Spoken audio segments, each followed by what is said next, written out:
recording. Hi there.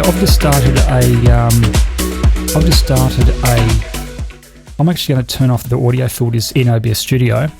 3-band graphic equalizer, I had it on 6, 3 and 3. I think that's a good setting. I'm actually going to turn it off. The expander I'll keep on just in case there's background noise, but the RØDECaster Pro should take care of that. But I'm just going to have it on anyway. I like to have that there. The gain filter, I'm going to leave it on 10 dB so that I don't have to do much with post-processing. I like to really bump it up. It's all set to a nice level. The limiter, I'm going to keep that on too. Actually, let's turn off all the levels. Yeah, I do like to have that gain back on. So somebody on YouTube suggested to have it at 6 dB. I have now started using 10 dB, and it seems to be a really nice level. I don't need to adjust it too much in iMovie, if at all. Occasionally I need to press on auto levels for the audio, but usually it's usually at just a nice level that I can work with. Maybe that's the wrong level, but that's just the way I set it too. So now let's go into the RØDECaster Pro.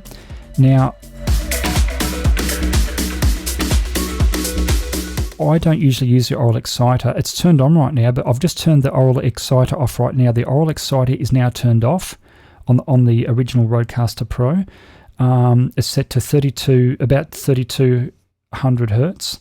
The harmonics is set to 20. That's out of 100, so it's set to 20, and the mix is set to 25. That's out of 100, so that's 25. So the Aural Exciter is turned off, and the Aural Exciter is back on again right now. So I've just turned it back on as you saw me move my finger away. So I think I might start using the Aural Exciter. I didn't really understand it too much, but I get it now. It's okay to have it on if you want a bit more clarity to the voice, but just back it off a bit. The same thing which I've done with the big bottom. It's nice to have it turned on. I should make sure that it doesn't sound too muddy. But I'm going to turn off the Aural Exciter, which I've just done. I'm going to check out the high-pass filter. The high-pass filter is turned off and so is the Aural Exciter. Now, I've just turned the high-pass filter on, so that's the difference. One thing that I couldn't recommend is to have the high-pass filter on and the Aural Exciter both at the same time.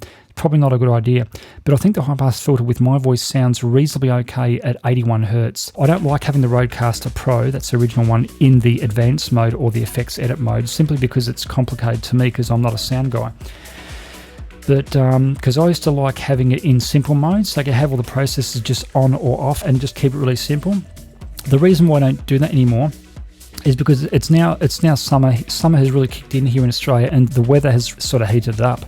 So because of the warm weather, I like to use air conditioning in the evening because it's too hot in my room. So because of the air conditioning, I'm finding that the noise gate won't close. You just hear the aircon coming through. So I've basically had to put everything in manual by the effects edit mode to kill the aircon coming through. It's a bit of a challenge. Right now the air conditioning is turned off. I can get by with having the noise gate sort of fairly gentle, and it seems to work well. But that's the high pass filter on at 81 hertz. And with a high pass filter on, let's flick the switch and it's turned off again. So this is a bit more flat, not much treble there, but maybe a little bit coming through the microphone itself. So the high pass filter is off again, obviously, and let's go into the Aural Exciter and turn the Exciter on right now. When I said the word now, that's when I turned it on. So it's now on, as I did it a moment ago, and there you go. So once again, so that's the high pass filter turned on, 1, 2, 3, 4. The high pass is now turned off on the RØDECaster Pro, and that's with no trebly bits. So high pass and Aural Exciter is, of course, off, and the Aural Exciter is on right now. So I've just turned the Aural Exciter back on again. If you own a RØDECaster Pro, not the second one, the RØDECaster Pro 2, because I've already had the RØDECaster Pro 2. I sold it to buy the RØDECaster Pro, the original one. Why? Well, it was so that I could have the processors either just on or off, just in really simple mode, because I really like the old retro look of the original RØDECaster Pro. That's why I sold the second one to buy the first one. Although, who knows, one day I might go back to the second one, but I do like this original RØDECaster Pro. I'm kind of liking the clarity of a little bit of Aural Exciter, but not too much.